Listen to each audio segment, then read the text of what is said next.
वर्तमान में भगवान कल्कि के नाम पर उत्तर प्रदेश में संभल ग्राम में एक मंदिर बना है।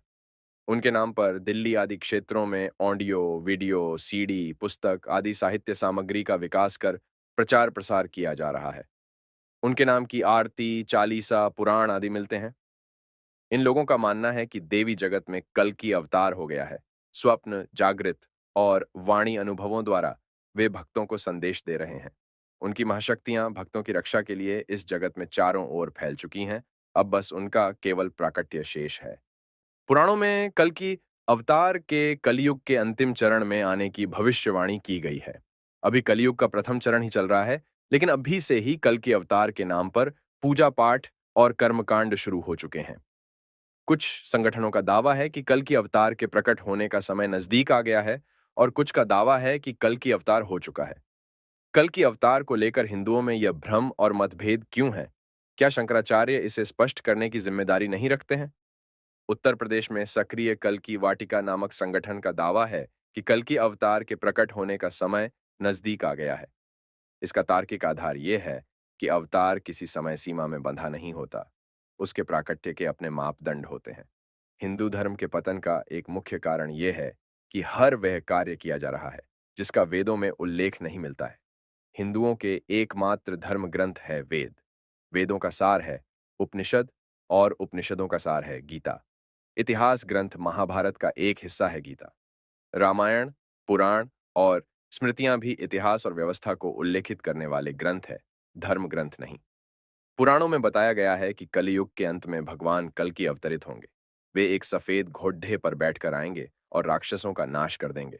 पौराणिक मान्यता के अनुसार कलयुग 63 वर्ष का है, जिसका अभी प्रथम चरण ही चल रहा है। कलयुग का प्रारंभ 3302 ईसा पूर्व से हुआ था, जब 5 ग्रह मंगल, बुध, शुक्र, बृहस्पति और शनि मेष राशि पर 0 डिग्री पर हो गए थे। इसका मतलब 32 5 वर्ष कलयुग के बीत चुके हैं और 4 से R1 वर्ष अभी बाकी है और अभी से ही कल्कि की पूजा, आरती और प्रार्थना शुरू हो गई है। माफ करना, अभी से नहीं, करीब पौने 300 साल से उनकी पूजा जारी है। ये अवतार भविष्य में होगा या नहीं ये अभी अनिश्चित है, लेकिन लोगों को कौन रोक सकता है पूजा करने से? मूर्ख लोग तो अमिताभ और रजनीकांत की पूजा भी करते हैं। कल की पुराण के अनुसार कलयुग में भगवान विष्णु कल के रूप में अवतार लेंगे। कल की अवतार कलयुग व सतयुग के संधिकाल में होगा। यह अवतार 64 कलाओं से युक्त होगा। पुराणों के अनुसार उत्तर प्रदेश के मुरादाबाद जिले के शंभल नामक स्थान पर विष्णुयशा नामक तपस्वी ब्राह्मण के घर भगवान कल के पुत्र रूप में जन्म लेंगे। कल की देवदत्त नामक घोड़े पर सवार होकर संसार से पापियों का विनाश करेंगे और धर्म की पुनः स्थापना करेंगे। स्कंद पुराण के 10वें अध्याय में स्पष्ट वर्णित है कि कलयुग में भगवान श्री विष्णु का अवतार श्री कल्कि के रूप में संभल ग्राम में होगा। अग्नि पुराण के 16वें अध्याय में कल की अवतार का चित्रण तीर कमान धारण किए हुए एक घुड़सवार के रूप में किया है और वे भविष्य में होंगे। कल की पुराण के अनुसार वह हाथ में चमचमाती हुई तलवार लिए सफेद घोड़े पर सवार होकर युद्ध और विजय के लिए निकलेगा तथा बौद्ध, जैन और म्लेच्छों को पराजित कर सनातन राज्य स्थापित करेगा। पुराणों की यह धारणा कि कोई मुक्तिदाता भविष्य में होगा सभी धर्मों ने अपनाई। क्या ये अवतार हो चुका है? इसके विपरीत कुछ अन्य पुराण और बौद्ध काल के कवियों की कविता और गद्य में ऐसा उल्लेख व गुणगान मिलता है कि कल की अवतार हो चुका है।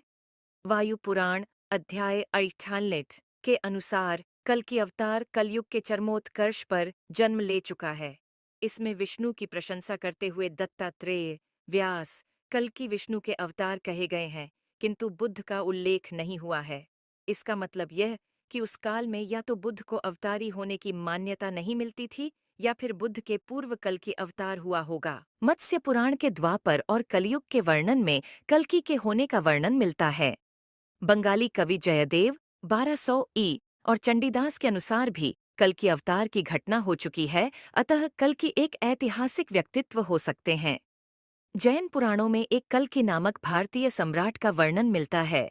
जैन विद्वान गुणभद्र 9वीं शताब्दी के उत्तरार्ध में लिखते हैं कि कल्किराज का जन्म महावीर के निर्वाण के 1000 वर्ष बाद हुआ। जिनसेन उत्तर पुराण में लिखते हैं कि कल्किराज ने 40 वर्ष राज किया और 70 वर्ष की आयु में उसकी मृत्यु हुई। कल्किराज अजितांजय का पिता था। वह बहुत हिंसक और क्रूर शासक था जिसने दुनिया का दमन किया और निग्रंथों के जैन समुदाय पर अत्याचार किए। गुणभद्र के अनुसार उसने दिन में एक बार दोपहर भोजन करने वाले जैन निग्रंथों के भोजन पर भी टैक्स लगा दिया था, जिससे वे भूखे मरने लगे। तब निग्रंथों को कल्कि की क्रूर यातनाओं से बचाने के लिए एक दैत्य का अवतरण हुआ, जिसने वज्र बिजली के प्रहार से उसे मार दिया और युगों तक असहनीय दर्द और यातनाएं झेलने के लिए रत्नप्रभा नामक नर्क में भेज दिया। प्राचीन जैन ग्रंथों के अनुसार कल्कि एक ऐतिहासिक सम्राट था जिसका शासनकाल महावीर की मृत्यु के 1000 साल बाद हुआ, यानी कि महावीर स्वामी का जन्म यदि प्राचीन काल निर्धारण अनुसार माने तो 1700 किन सनामेन विक्रम संवत पूर्व अर्थात महावीर के 1000 वर्ष बाद यानी 799 विक्रम संवत पूर्व कल्कि हुए थे अर्थात 729 ईसा पूर्व।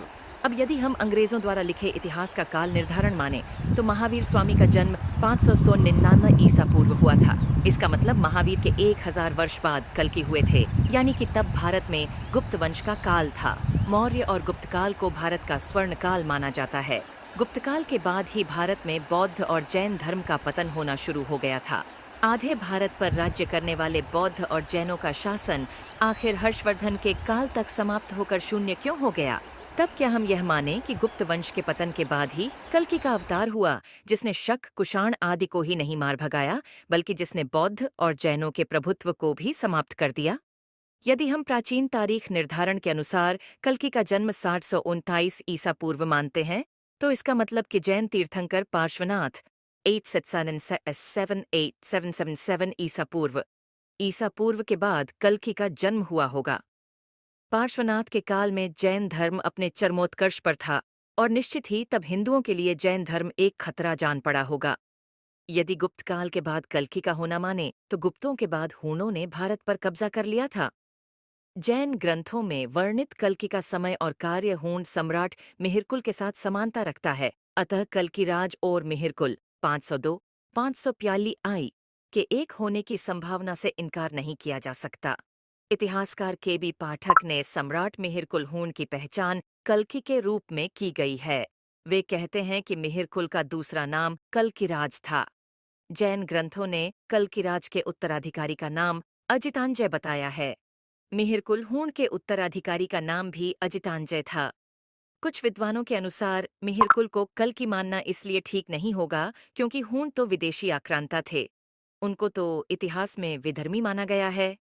विधर्मी का अर्थ होता है ऐसे व्यक्ति जिसने या जिसके पूर्वजों ने हिंदू धर्म को त्याग कर दूसरों का धर्म अपना लिया हो। लेकिन ऐतिहासिक प्रमाणों के अनुसार हूण विदेशी नहीं थे। उन्हें प्राचीन काल में यक्ष कहा जाता था। वे सभी धनाढ्य लोग थे। भारत के प्रथम शक्तिशाली हूण सम्राट तोरमांड के शासनकाल के पहले ही वर्ष का अभिलेख मध्य भारत के एरण नामक स्थान से वाराह मूर्ति से मिला है।